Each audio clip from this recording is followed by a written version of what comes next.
One of the things that we don't usually think of in the same phrase is Vatican and innovation, or Vatican and disruption. Vatican, well, crowds, hopefully you do. But I would challenge you to think even back, what universal business institution has existed for 2,000 years and survived all those changes and maintained a certain continuity. So we've seen a lot of changes, provoked a lot of changes, and also been behind the curve on a lot of changes. And so it's interesting, and I'm grateful to be here. I won't be reading all my slides, but I'll just highlight some things. The Vatican Museums is the first museum of the world. Before the Vatican Museums, museums didn't exist. The concept, a game changer, was of Julius II. Take my private collection of art and put it on display for the world. And what did he start with? It wasn't a Madonna and Child. He started with nudes. He started with Greek and Roman statuary, gods he didn't believe in, but they were beautiful nonetheless and worth displaying. Before, you only promoted what you believed in and stamped out what you didn't believe in. It was actually one of the first institutions to not do that and say, hey, there's some beauty just to be beheld and appreciated for what it is. That was an achievement of the church. Access to that space was a challenge. And so the Pope asked Bramante to create the famous staircase, Bramante's staircase, to allow the people of Rome to get into the private apartments of the Pope and see his collection. So one of the main challenges to this new idea was access, still today. Go beyond the problem of crowd mobility and vision limitations. It was a limitation. How do you let people into your home, especially crowds? Well, Bramante overcame it architecturally. The driving force of why the Vatican is now more interested, perhaps than it was in previous years, in these concepts and in opening up the museum to the world in a more popular way, is Pope Francis. This is something he said in the message to the Communication Days. A culture of encounter demands that we be ready not only to give, but also to receive. And think, if you're talking to bishops and cardinals in the church, not just give from the pulpit out, but receive from the people back. Media can help us greatly in this, especially nowadays when the networks of human communication have made unprecedented advances. We've been talking about them. The internet in particular offers immense possibilities for encounter and solidarity. This is something truly good, a gift from God. So all of you working in the internet and crowdsourcing and over the web, you can feel that you got a stamp of approval from Francis. What you're doing is a gift from God. But one of the main challenges for the museum then is we want everyone to access our collection, access and be able to support it and participate in it, but it becomes a problem of preserving it. As the director of the museums famously said last year, the problem for the Sistine Chapel is 6,000 people means 12,000 feet walking, or 12 million, people walking through the Sistine. That means a lot of air because these people aren't angels, a lot of carbon. A lot of damage to the works of art. And so you can open up the access and destroy your collection in a very short time. John Paul II, when he was the Pope in '79, by '81 we were getting 1 million of visitors a year. Last year we were over 6,300,000. And really we can only fit so many. And it becomes a physical limitation, which we're often not used to thinking about, is at least direct access to the museums. How many bodies can you get through a door into the Sistine Chapel in an 8-hour period? That's the limitation, because everybody wants to get there. And they want to get there fast, and they want to get out so they can have been there, done that, and move on to the Colosseum. And so that's a challenge for the physical space, but what happens if it becomes virtual, online, open to everyone? And universal accessibility does really mean universal. Accessibility to everyone, not just the ones who can pay for a trip to Rome, not just the ones who are cultured enough to be interested and appreciate, everyone. So we want to communicate it, but at the same time, lift people up to be able to access it and appreciate it. Intellectually, also spiritually, obviously, coming from the church. The old model, and the model that I run, and so I'm trying to put myself out of business to a certain degree, is major funding, major donors. In the cultural industry, and even as we were talking about before, in the business world, you're looking for the big investor to help you launch it. And that's the way the Vatican Museums has looked for funds in the past, getting individuals to give large sums. My question was, that's wonderful, but is that really the Catholic, or even was that the way Jesus would do it? Sorry to get really religious on you, but obviously I guess you expect that. How would he approach a museum if he were the director?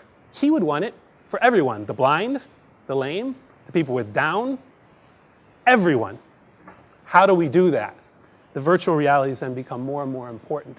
So we're restoring presently, or have restored, all of the Gallery of the Geographical Maps. We're going to inaugurate this next coming week, the Basilica Santa Maria Maggiore, the Pauline Chapel, Michelangelo's last 2 frescoes, the candelabras. All those are things that we've done in the last 2 years. The Holy Stairs we're working on right now, some of the symbolic pieces. They're all being restored thanks to very generous souls. But I would love to have that indigenous person lost in the desert of Africa helping to restore these works. What would that do for him and for his connection to the world, for his culture? What would it do for us to be teaming up with somebody, a hedge fund guy in London, and a woman who has a knitting shop? I think that's a plus. How do we increase that accessibility? And that's the challenge. This is another quote from Pope Francis. Keeping the doors of our churches open also means keeping them open in the digital environment so that people, whatever their situation in life, can enter, and so that the gospel can go out to reach everyone. So when we talk about openness, it means digital openness as well as physical openness. I don't know if you've ever had the experience, those of you who are religious and you want to pop in a church and you find the door closed, That's what happens to a lot of people. They find when they go towards the church, even digitally, it's closed or it's not even there. And that needs to change as well. So how are we improving this accessibility? Trying to multiply the avenues in which people can access the collection is what we're really trying to do. And not just multiplying the avenues, but the avenues adapt to the person and their particular needs and situations. So merging advanced program using our mobile app, the Patron, which is what we just launched last year, and I'll explain that. CrowdSourcing for crowdfunding is the main source that we use. I'm more than open to other solutions. Obviously, there's economic and legal limitations on donations, tax exemptions across the globe, and we are reaching a universal audience, and so we're interested in overcoming those limitations and favoring the giving, even in small amounts, in any way we can. Obviously, we're present on Facebook, Instagram, Twitter, YouTube, etc., all of those things. Participated in the TED Talks in Vancouver. We're trying to get out there. But as my dad would say, I'm as busy as a one-armed wallpaper hanger, because one of the few in the Vatican structure that's doing that is our office. Part of, and as you've had experience anytime you worked at a big organization, is the organization can somewhat be nervous about the implications. Everyone loves the principle of universal accessibility and reaching the poor and reaching everyone.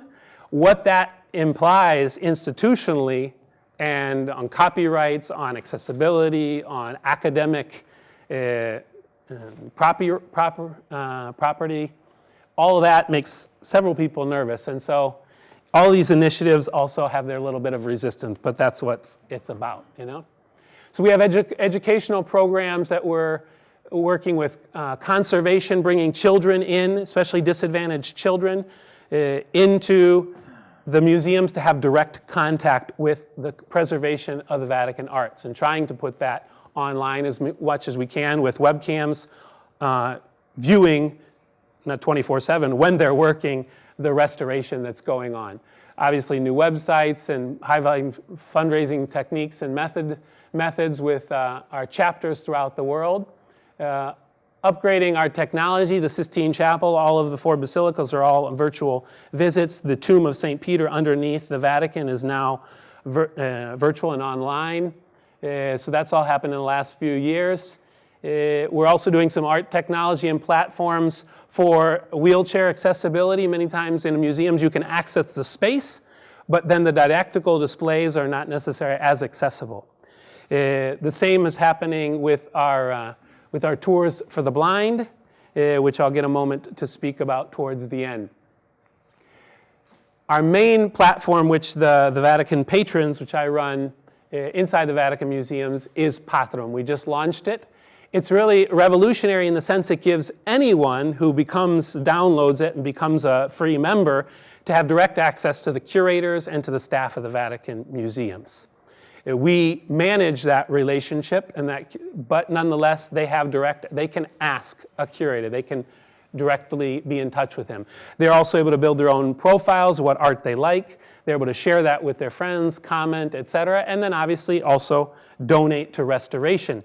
The restoration projects that the Vatican works on are all of our own collection, and people adopt a specific piece.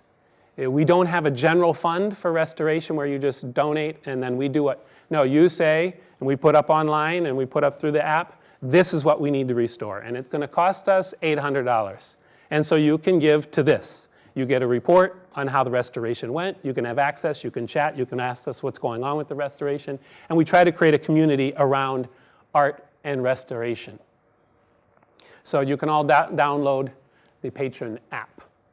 Our main tool for the donations is through CrowdRise, but as I said, we're more than interested in expanding that if anyone has services to offer and is interested in a relationship with the Vatican museums. We also hosted this last year, the Vatican Arts and Technology Council, which we're founding, which is basically bringing tech leaders into the Vatican to consult with us on our technological needs, whether it be hardware, software, programs, platforms, security, access, big data, archival scanning and research, et cetera. Just to give an example, we have obviously 3 major entities that need this kind of support, which is the Vatican Archives, which would be the Pope's private, personal correspondence throughout history. Everything that we have on paper needs scanned, needs digitalized, needs protected, needs preserved. Then we have the Vatican Library, which wouldn't be necessarily the Pope's personal correspondence or decisions. It'd be more great books. That would be where the ancient texts of the Bibles that we possess, et cetera, et cetera. And then we have artwork of the Vatican museums. All of that also needs preserved. And you need to preserve it in formats, obviously, that you can pass on through history. We've had these archives for 500 years. Certainly paper is a limit, but it does have an advantage in that you can access it directly and there's no problem between translating data from one to the next. Obviously, it's high labor, but sometimes the Vatican is, in its being slow, doesn't also usually run the risk of losing what it has. Touching interactive educational displays is another way technology and crowdfunding is helping us achieve this, to set up these displays all throughout the museums for wheelchair accessibility to the art. Multi-sensory itinerary was also funded through a CrowdRise initiative in Italy, which is basically allowing the blind to visit the museums and experience it. We have specialized guide to help the blind tour through the museum. It's a very interesting experience. If you cannot see, how do you experience Caravaggio's deposition? Well, if you're in a group of 5, you position everyone in the forum. They all are holding a body. They're all together. You might have the plants that are painted there that everyone can feel. You might have some of the smells that people are smelling, et cetera, et cetera. I know this is far afoot from crowdfunding, crowdsourcing, but these are the kind of projects that people get excited about because of the value that it gives, the accessibility it gives, and the human kind of drama that people are not necessarily considering, but when they do, they think, that's worth doing, and that's worth helping on. The same challenge we're about doing also for the blind, we're producing casting in bronze some of the famous marble pieces so that they can touch, feel, etc. Even as in the last blind tour that I was with, after explaining the Madonna de Bruges of Raphael, one of the girls raised her hand and she said, "Can I hug the statue?" Because everyone's kind of touching it. She said, "Can I hug it?" No, we said, "Sure." So before we know it, we were in a little love session, everyone hugging Madonna of the Bruges and experiencing the art in a whole new way that I'm sure Raphael perhaps never even occurred to him. We just want to thank you also for the support. In a certain sense, when you talk about the crowd, it can seem very impersonal. But every crowd is made up of individuals, and that human connection and that human experience and the human values are at the root of the crowd, I think, is really the path towards sustainability. If we're responding to the human spirit and its aspirations and dreams for connectivity, for value, for success, but don't judge success just in a monetary fashion. If it makes them happier, more at peace, more confident in themselves, more secure in their position, where they're at in life, then there's sustainability. If they're risking their dignity, that's going to cave. So as we're talking about all the things we're talking about, think about the human person and what they really aspire to in all fields of their life, and that's, I think, a good indication of where the path should lead us. So thank you very much.